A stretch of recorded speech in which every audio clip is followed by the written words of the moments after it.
Station, this is Houston. Are you ready for the event? I'm ready for the event. Men's Health Magazine, this is Mission Control Houston. Please call station for a voice check. Station, this is Dorena Newton with Men's Health Magazine. How do you hear me? I hear you loud and clear. How are you? I'm good. How are you? Doing well, thanks. Glad to be joining you today for a little bit. Great.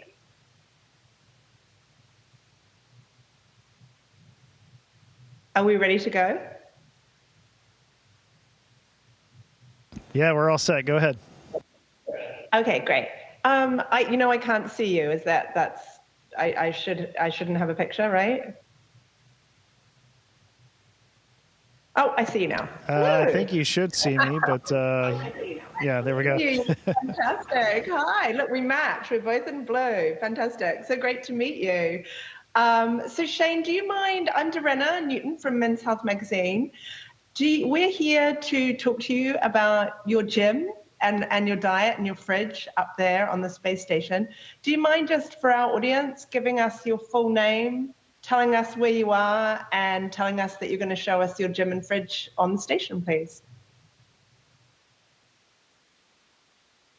Okay, my full name, Robert Shane Kimbrough. Currently, I'm in the Japanese experimental module. We call it the GEM, J-E-M. And it's a really beautiful big module here that we do a lot of science and research in. Our fridge and all of our eating and nutrition and everything is in another module called Node 1. And our workout equipment, our GYM, our gym with our workout machine and treadmill is in a module called Node 3. And then our bike that we ride for cardio is in the United States laboratory. Awesome. And we've been lucky enough to already see some of that footage and experience how you work out, which is extraordinary. So I'm going to ask you some questions based on some of the stuff that I've already seen. So my first question to you is, what food do you miss the most from back at home on Earth? Yeah, so it's kind of fun. A lot of our food up here is very soft. It's kind of comes in bags and things. And so what I miss, and I think a lot of my colleagues miss, are just crunchy things. So for me, that's a salad, like a good fresh salad. We don't get a lot of fresh vegetables and fruits up here. We do every now and then, but not very often. So I really miss salads. And I do miss things like pizza and ice cream and other things like that as well. Tell us one thing that you're absolutely sick of eating up there. Well, I don't think I've gotten to that point yet. We've been here almost 4 months. Our variety is actually pretty good, and what you don't want is just the same thing over and over, even though before you fly, you don't think it's that big a deal, but once you get up here and you're up here for a long duration stint, you definitely want variety. So our crew is very fortunate, honestly. We have crew members from the United States, obviously. We have crew members from France, from Japan, and from Russia. And so we get to share in all those other countries' cuisines as well. So that keeps it fresh and keeps the variety pretty nice for us. I really haven't gotten sick of anything yet. How much food do they have on board the space station at once, and do they restock? Yeah, they definitely restock, and they actually plan ahead and do really well. So we had a cargo spacecraft show up here last week, and it brought food for not our crew, but for the next crew. So I would say they stock ahead about 6 months in advance. And so by the time when we showed up here in April, all of our food was already here on board for the 6-month mission that we're going to be here. Now, we'll get a few things here and there, like we get care packages from our families that have some food items in them sometimes when these vehicles show up. And also we'll get a bag of fresh fruit like we did last week, which is very nice. We got some apples and some kiwis, even some cheese and things like that, which you normally don't get up here on the space station. So that was really welcome. That was my next question. Do you guys ever have cheat meals up there? Like, what's the pizza for you when you're up there and you want to splash out on the diet? Yeah, I tell you, our food's pretty healthy. I think for us in general, the cheat food is the Russian food because it's full of salt and fat and things that the U.S. food doesn't generally have in it. So we enjoy usually once a week on Friday or Saturday nights we'll have Russian food with our cosmonaut crewmates, and we really enjoy that.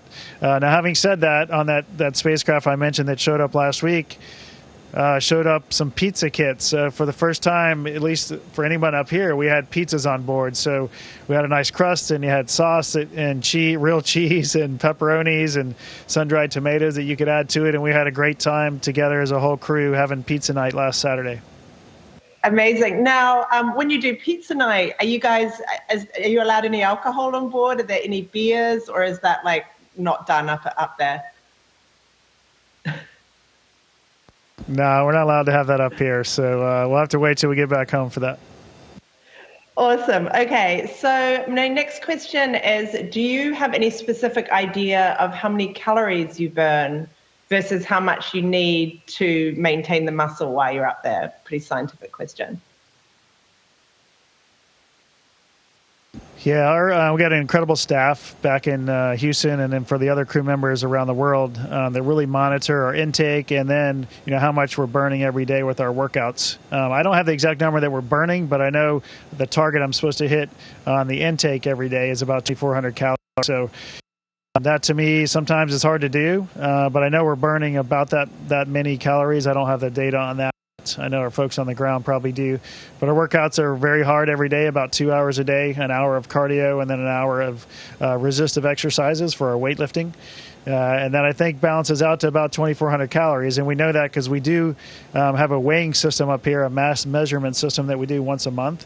And you can tell if you're losing or gaining weight. And most of us up here, and for me this time, I'm staying nice and steady every month we've done it so far. So I think the intake and the outtake are about the same. What's the most challenging? Is it, do you tend to lose weight more quickly or gain weight more quickly when you're there? What's the challenge?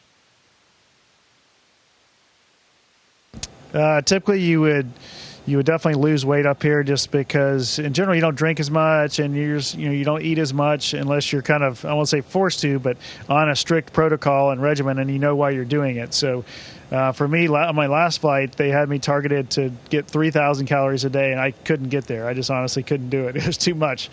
And so I kind of settled out around 23 to 2,500 on my last flight just because that was, even I was pushing to get to that. And by doing that, I showed, no weight loss.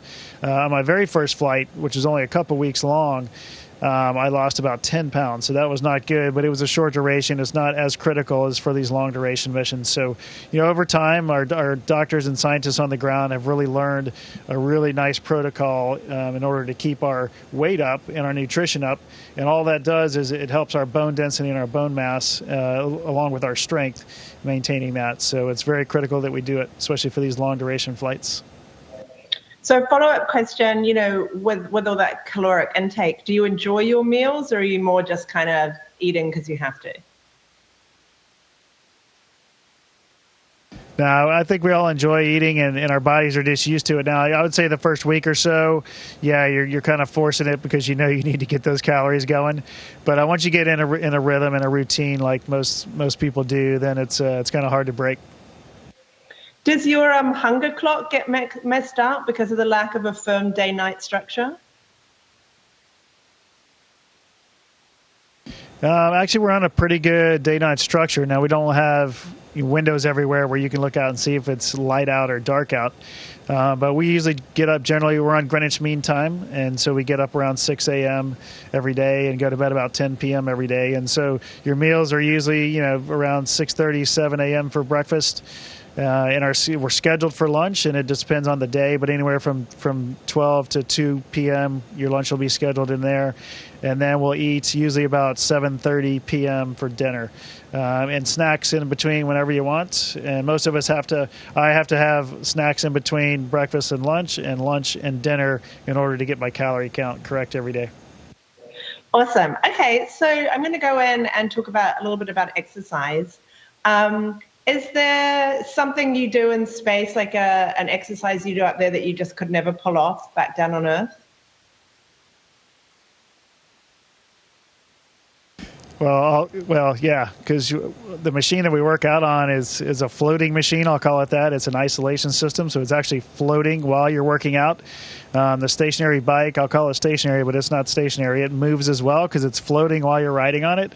So those are things you definitely can't do back on Earth. The bike is really interesting because it's actually a great ab workout. Just keeping yourself on the bike for one, and then once you're working the protocols, you're getting a great workout in and keeping your cardiovascular health intact.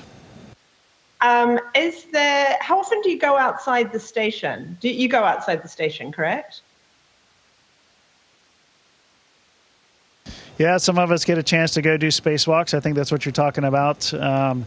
Myself and Thomas Pesquet, a French astronaut, we went out 3 times in June to do spacewalks to install new solar arrays. And that was really neat to be a part of that huge program that a lot of people have been working for many years to make that happen.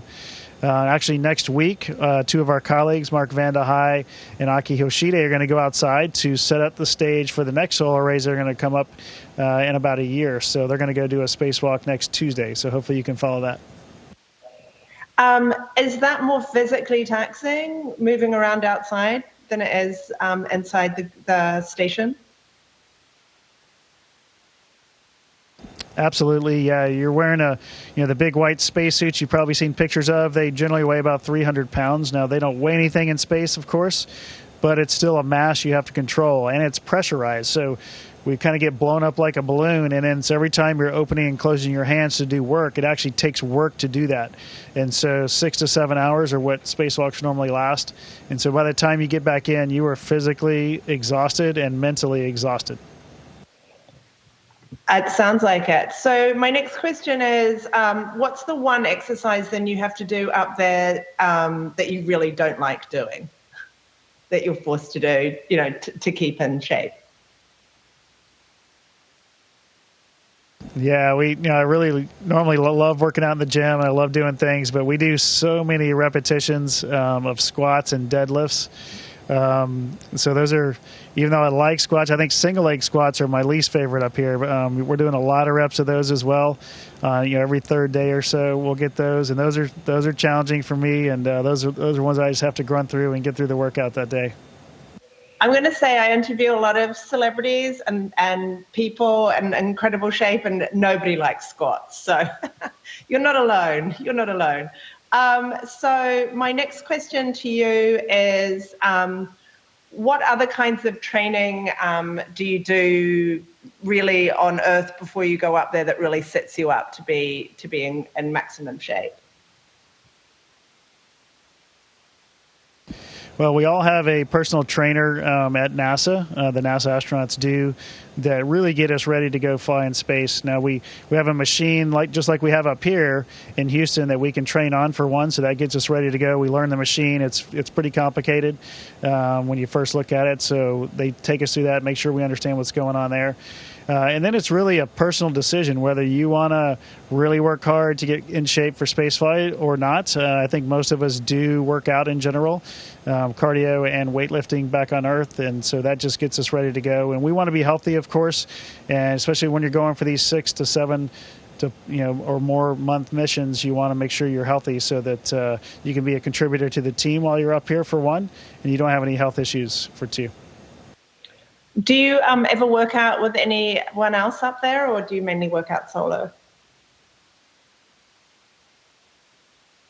Yeah, all the machines are solo, so you can't really work out with anyone. Now, there's sometimes the treadmill is very close to the workout machine, so you're within 10 feet or so of that person when you have 2 people going at the same time. But other than that, all the machines are one person only.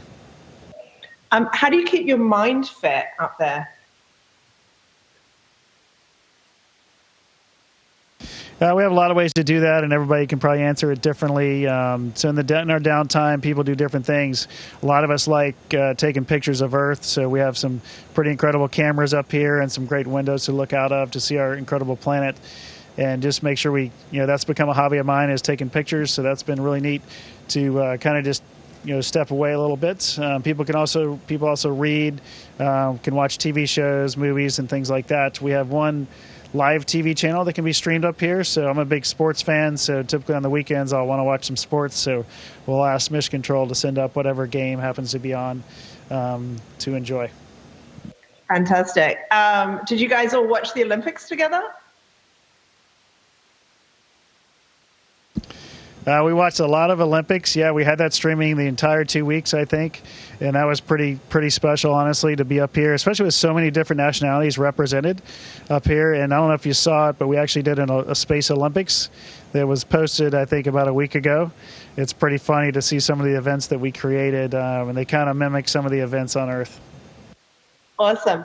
Okay, so that's kind of the end of some of my main questions. What we always do in this segment is we do a rapid fire set of questions, and they're kind of funny questions, and I'm going to ask them to you, and they might feel a little left of center, but here we go.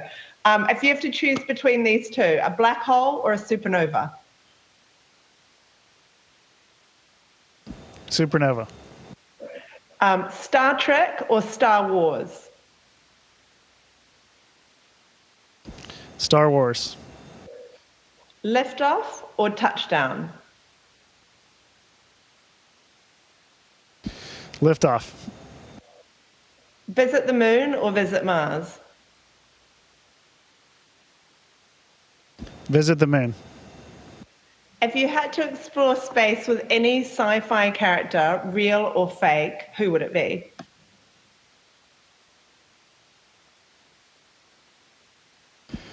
Oh, I think I'll have to go with Matt Damon from his performance in The Martian. Awesome answer. Okay, and then just a couple more questions. Do you guys listen to music up there?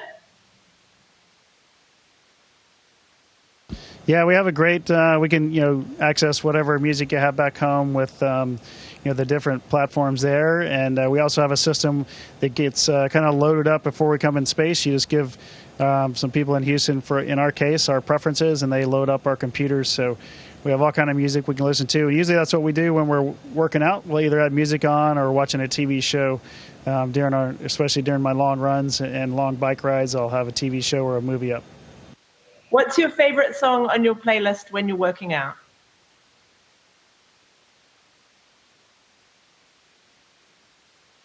I don't think I have a favorite song, and I listen to lots of different kinds of music. So whether it's, U2 is one of my favorite bands, so I'll probably have to say some U2 songs. Awesome. Okay, and then sort of just to wrap it up, will you just give us a quick overview? How long did it take you to get up to the station? How long are you guys up there for, and how long will it take you to return? Sure, yeah. So we flew on the new SpaceX Dragon vehicle called Endeavour, the second operational flight of that vehicle.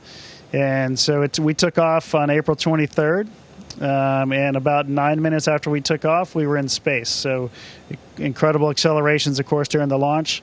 It took us a little under a day, about 23 hours to get to the space station. And so we had a little kind of sleep period on the Dragon while we were getting here.